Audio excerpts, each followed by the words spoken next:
Go ahead and get started. Good evening, everyone. Thank you so much for being here. So glad to see all your faces here tonight to celebrate two of our amazing fresh squeezed artists. My name is Amanda Cooper. I'm the curator for the Morian, and back there is Chris Andrews, the cameraman, among many other things. Real quickly, I just wanted to, before I introduce the artists, I wanted to go over what Fresh Squeezed is. How many of you have seen past Fresh Squeezed exhibitions? Some of you, not many. Okay, so this is year 10. We've been doing this for a decade.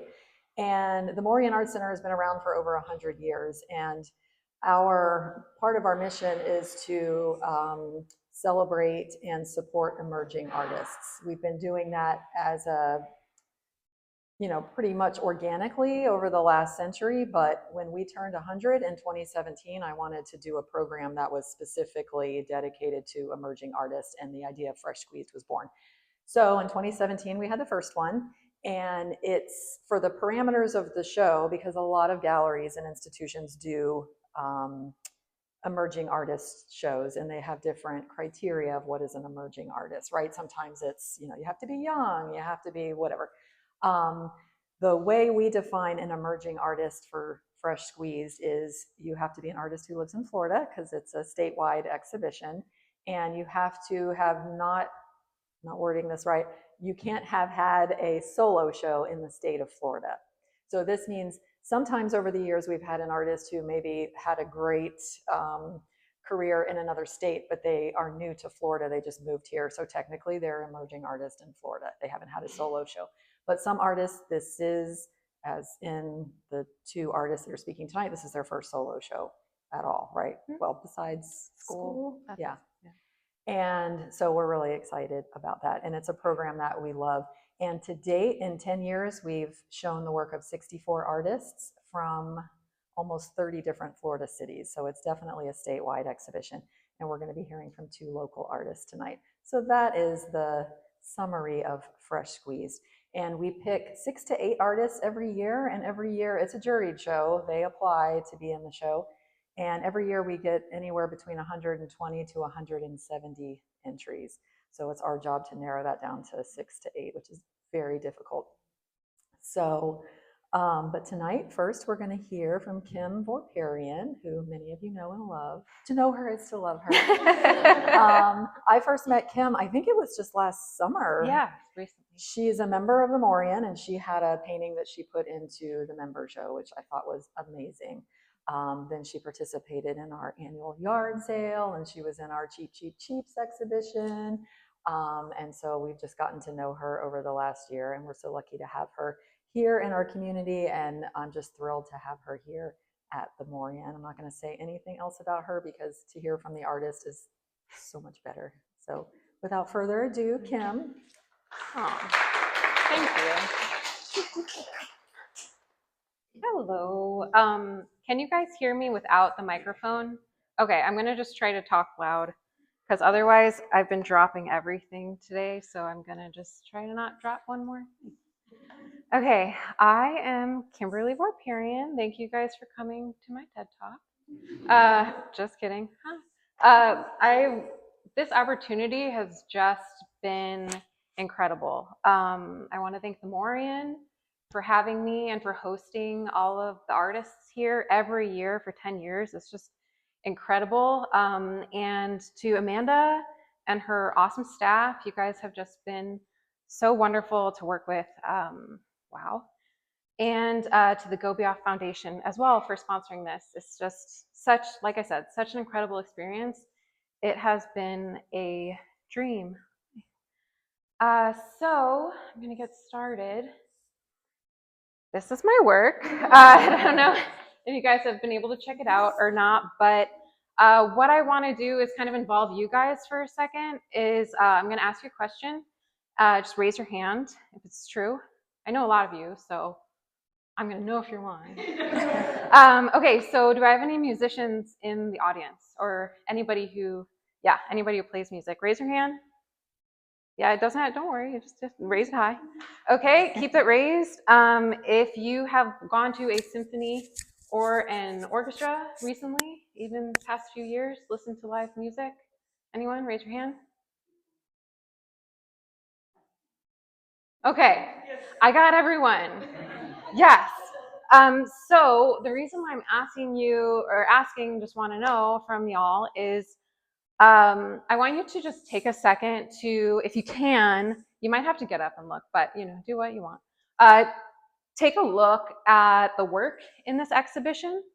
Um, all of these pieces work together as a symphony of sorts. So when you are in this space, I created it so that it is one piece.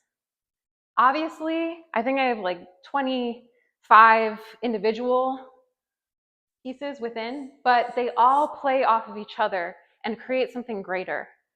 My work is about celebrating the connection between nature, spirit, and man. When you are in this space, I'm hoping you feel that from so many different voices. And the way I do that, have things talk and play with each other, is I use lots of similar imagery and patterns that weave in and out from pieces to sculptures to installations. So it should, feel very fluid when you're in here. For example, I mean, you can even see like some of the dots you see on the mural around the room. We've got these big, juicy red dots.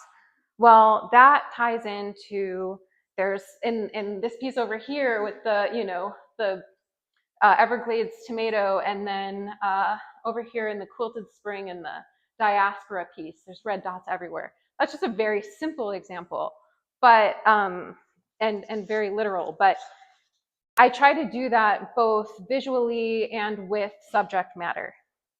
So these narratives are weaving in and out. The way I work is I create macrocosms and microcosms that all are happening simultaneously with each other. So in my mind, when I'm creating, I have a multiverse. It's all going on. It's all happening at the same, I don't know if you guys know about multiverse theory, but it's all happening at the same time. And that's how I view life, and that's how I view art and music and all this stuff. So anyway, that is something that's very inherent in my work and in this exhibition. With my imagery, I tend to zoom in and zoom out. So that goes with that macrocosm, microcosm concept. Sometimes I'll do it in one piece. So for example, let's see, I will I'll use this piece right here. Can you guys see me kind of over there? So this piece over here, it's called From the Andes to the Everglades, History of Florida's Native Tomato. It's about the Everglades tomato. I don't know if any of you have eaten that. I know some of you have, because I've actually given them to you. But so there are actual images of like, there are tomatoes in here, there are little tiny homes, but the home can be this small, and then right next to it is this massive person that you're like, is maybe a hill or a mountain or something, and then there's patterns that are weaving in and out of the piece that really act as a structure but are abstracted. So I'm kind of zooming in, zooming out into these little and big worlds that I'm creating, in that instance, all in one piece. In this whole exhibition, I can give you an example of that with the quilted spring piece I have over here. It is very tiny. I used really tiny quill to make this, but you actually can find the tomato hut if you look. But it's in there, and so that little tiny drawing, you then zoom, and here is this massive structure that is actually in the painting. Same thing, the lamp is in this painting over here. So those are just a few examples how my work really weaves in and out and connects to each other, especially for this exhibition, which is just so much fun.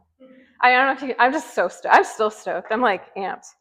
Okay, so in my work, I blur the lines between abstract and concrete. Concrete imagery meaning like this little field mouse over here. Obviously a field mouse, so cute, hanging out. But and like I said, I'll have that right next to something like this piece called Pan's Vision, which is just almost completely abstracted. It could be a landscape, it could not. I mean, you don't, who knows? But the imagery that I work with for this exhibition in particular, I was focusing on my connection to Florida, to nature in Florida, to my experience living here. I've lived here for a long 25 plus years, and within that time have worked very hard as my life purpose to connect more with the land and with spirit and everything here on this ground. So I use that life experience, but I also use like channeled experience. So I'll get more into that in a second, but to give you examples of those two differences, my lamp over here, I call it the cracker cow lamp. I don't know, I could talk, I only have 20 minutes. So 25, well, I could use that and probably triple more just to talk about cracker cows. But this lamp, we had a couple cows. My partner is a farmer in Florida, and we had two cows, Marigold and Lucinda, and man, what a trip. I guess that's like all I'm going to say about that. But the lamp really commemorates my experience with them and also how the cracker cow connects to Florida history in general. They're such a huge part of it with the cracker cowboys and all that. So that is a direct life experience. Same with the mural on the wall. I was so excited when Amanda and her staff came to my studio for the studio visit that I just I just did a big mural on my door to commemorate the tomato harvest because my garden was like popping off. And so I did a big mural, and this is, just directly from that. I was really excited about the tomatoes. So that's direct life experience. The channel version, which I'm going to get into more right now, something like this, the Pan's Vision, also this piece you guys can't see right now, but the homegrown tomatoes and things like this, the river valley. You can, I don't want them to bite you. They won't, you know what, I'm going to just keep bopping all over. But maybe I will ask you. You're like Vanna White. Oh, wonderful. Thank you, Amanda. I know. It's just like it's holding its ground. So what am I talking about? No, yeah, totally. But like what? No, right? Like what am I saying? Thank you though. Always good to have a friend in the audience, right? Okay, so when I create work, I'm not sure if many of you know this, but I do it one of two ways, and those intermingle, which, but to give you an overview, when I create sculptural pieces like the tomato or the lamp, I tend to build those in my mind's eye, have almost the whole piece created before I actually start working on it. And usually, not always, most of the time, it comes out pretty similar, so I have that created in my head. When I do something like a painting, usually my 2D work, I use the word channel, but where I'm coming from in that sense is that I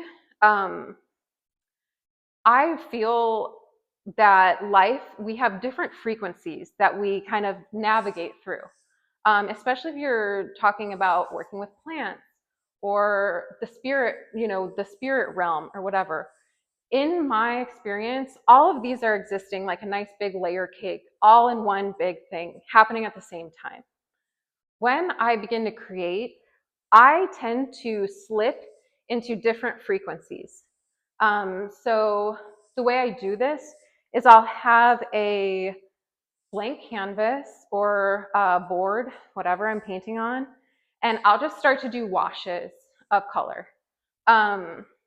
Those washes, I usually have no real vision of what I'm going to create, but those washes start to build.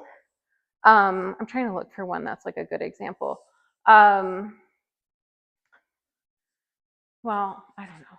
You know what? I'm just going to keep talking. So the washes start to build, and then I start to feel like something is coming out of them.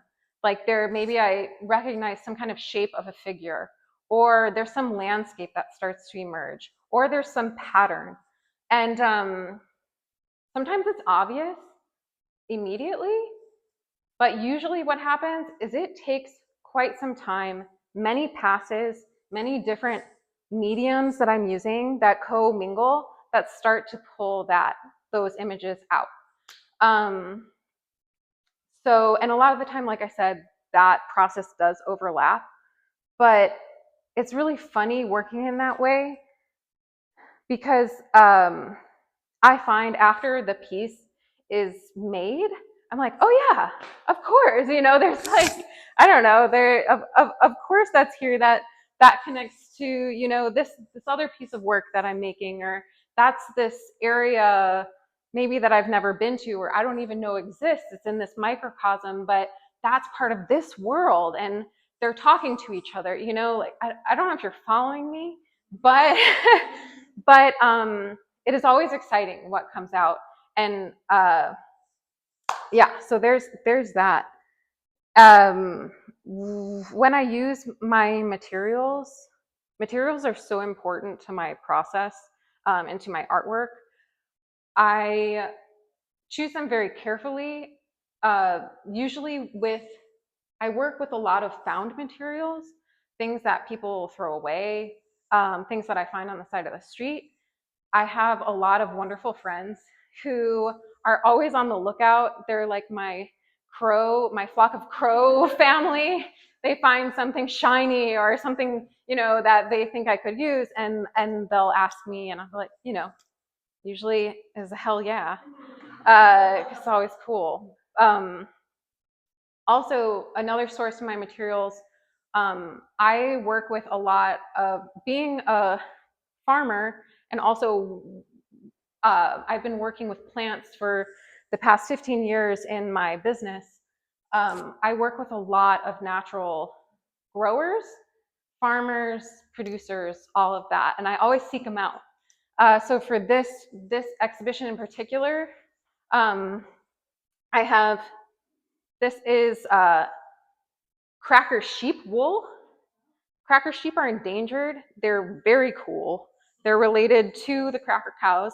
I'm not going to go into it because I have very limited amount of time and I get really excited.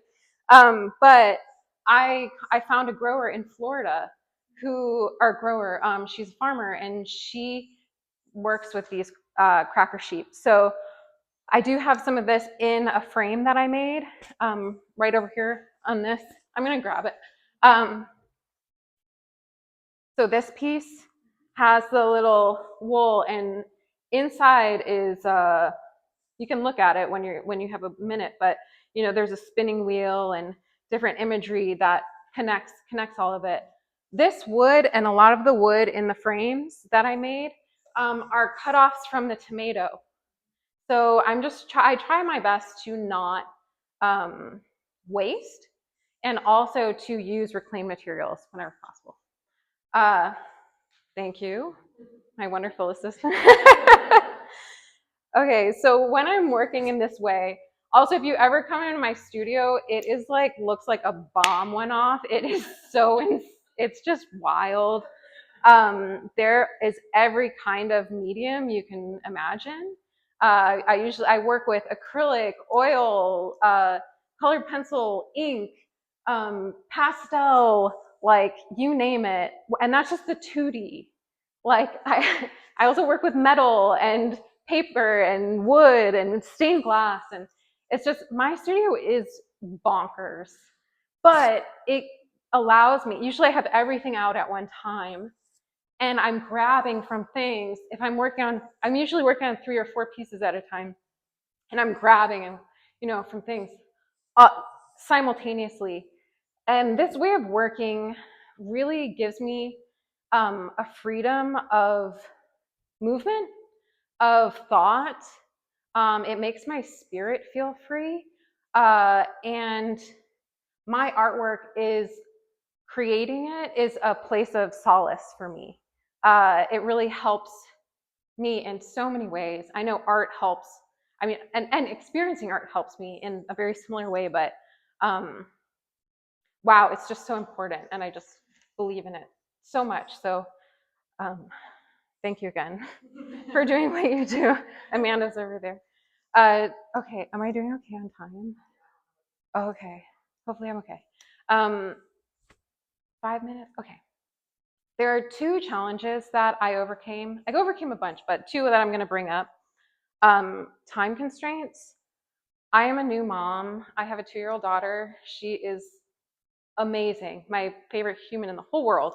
But balancing motherhood and working art practice has been such a challenge that was wow, just quite incredible. So I've been really creative with my time management.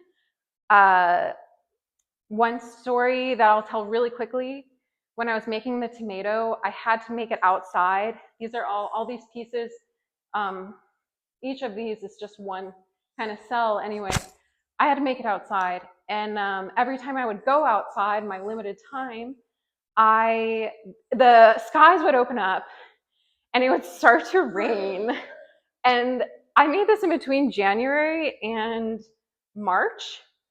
It has been the worst drought in recorded history. The worst. And every time, not even kidding, it was probably 8 times. It only rained at our house too. Like I went to, my friend lives a block away. I had to let her cat out. It only rained at our house. So anyway, I was so frustrated. I was like, oh, why? I'm trying to make this and commune with nature and spirit and all this stuff, and it just felt like it was wow, crushing. But as I was able to take a step back after creating this, and I had that story in my head, like, what a blessing for the skies to have opened up during one of the worst recorded droughts, to rain on the land in time with me making this piece. It's just like, if that's not a blessing, I don't know what is. So that was pretty incredible. And this tomato, if you come in here, you can see it's a 10-pointed star. So, and that gets pulled down into this table right here with the stained glass. And what a 10-pointed star is, it symbolizes the union of matter and spirit, a combining of opposites, and a symbol of wholeness. So anyway, just so fitting. Anyway, okay, I'm trying to be speedy. The second was editing myself. I brought a truckload of stuff in here. The gallery was wild. Thank you for believing in me, because it was a trip. And I had to do a lot of editing, and thanks to some really close friends who helped me out with that. This experience has been absolutely just a dream I don't want to wake up from. It's going to influence my work for the rest of my life. Creating this larger body of work has just been I can't say anything greater than that. It's been incredible. During such a pivotal moment in human history, to be able to have this chance to share my work and my thoughts and my passion is just incredible. And sometimes I get really down. I know I'm not the only one. I think it's been really hard, and a lot of us have probably felt like an equilibrium shift happen in our world recently. So my ancestry, I draw on it a lot for my artwork. Armenian and Eastern European.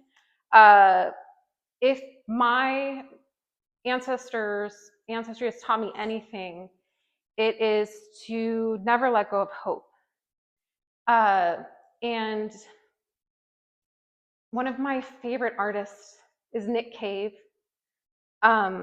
He said recently, in order to be heard, you have to speak louder. And I really want to say just thank you to the Mauryan for letting me use my voice. And that's it.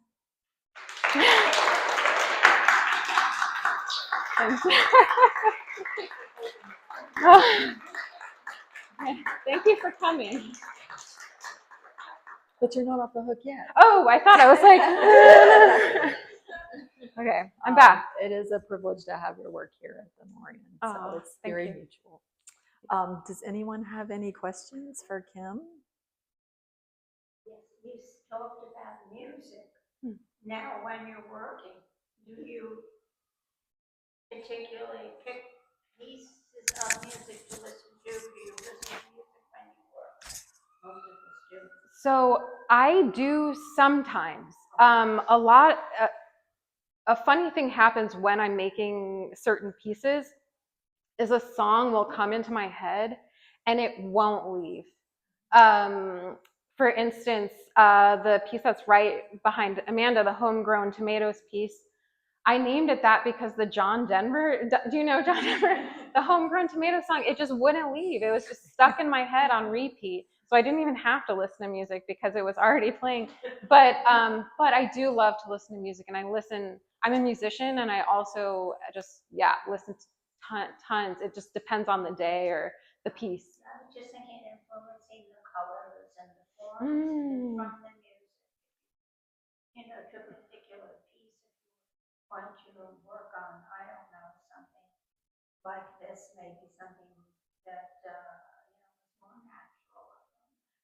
I do. I would say a lot of the music I listen to definitely has like an earthiness to it, some more than others. And then sometimes I'll just go off on a total tangent and blast, Eminem or System of a Down or something. It just depends on the mood. But yeah, when I am creating certain pieces of work, I do tend to gravitate towards something that will get me into that kind of alternate state or help with that. Or just even listen to something and work from the music. Oh yeah. It's hard to discern between the two sometimes, like is the music influencing the work, or is it, am I playing that music because I'm making a certain piece? It's hard to differentiate sometimes. Yeah. You mentioned that you had perhaps 3 different projects working simultaneous, and having a 2-year-old. The time constraints are. Did you ever start in this project and then it ends up being something completely different? You had a vision, initial vision, and for whatever reason you walked away from it, perhaps for an afternoon or whatever you had to do with the 2-year-old. You come back and you say, "Oh, it's something different." It's funny that you asked that question because this big tomato sculpture, I had envisioned it, and the structure, the outside structure looks as it is now presented to you, but I had envisioned the inside completely differently and had actually created an entire installation for the inside of this tomato. Based off of I had a whole story about a seamstress, and it was going to be her studio, and I have a whole body of work that goes into this, and I was standing there with Amanda, and we were just kind of looking at it and walking in and walking out, and when I set this piece up, it was the first time I had actually seen it set up, because I couldn't set it up in my house, and this was the first raising of it, and the inside, it completely changed and turned into I would even say like a different piece to me. So yeah, absolutely. Right, yeah. So I read, you talk a lot about your influence from nature, specifically with how does light influence how you viewed it? Because you have like translucent fabric, you have the lamp inside, you have stained glass. So was there a specific like influence in how you saw that vision? Totally. My daughter eats a lot of Everglades tomatoes, but she also likes to squish them.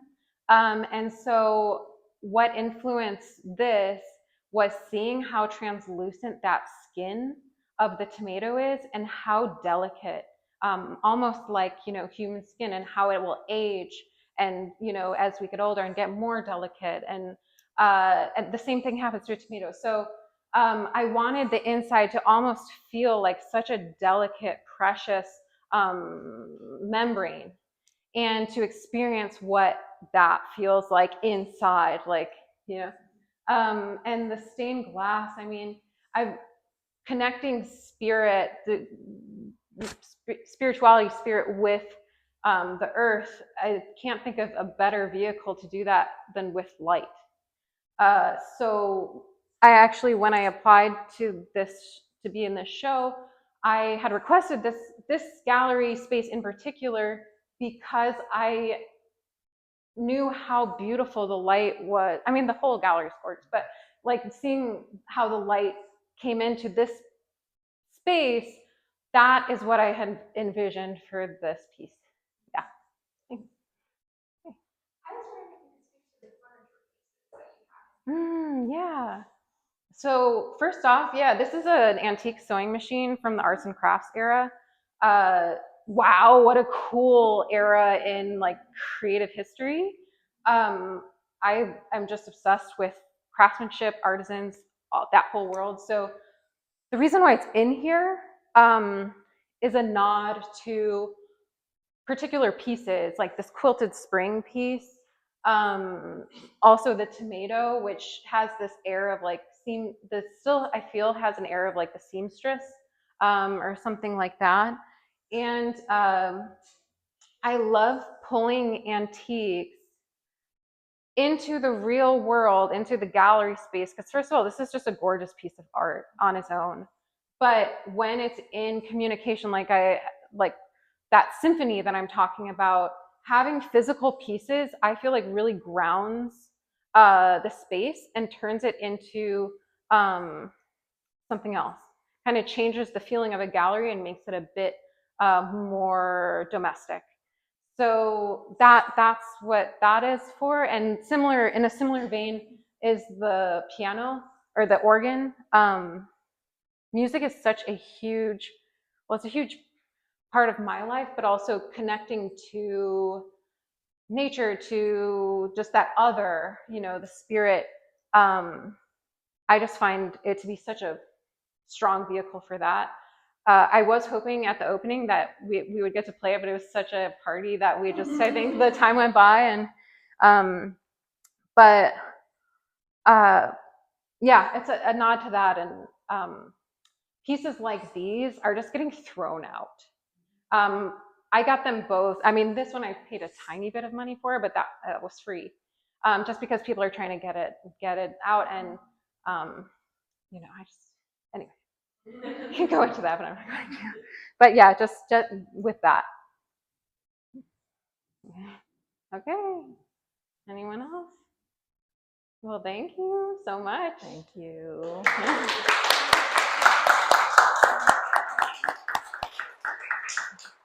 Thanks, Kim. Thank you. So next we're going to hear from Clancy. So if you all would rise and migrate to the next gallery, we'll get started with her in just 2 minutes. I only sweated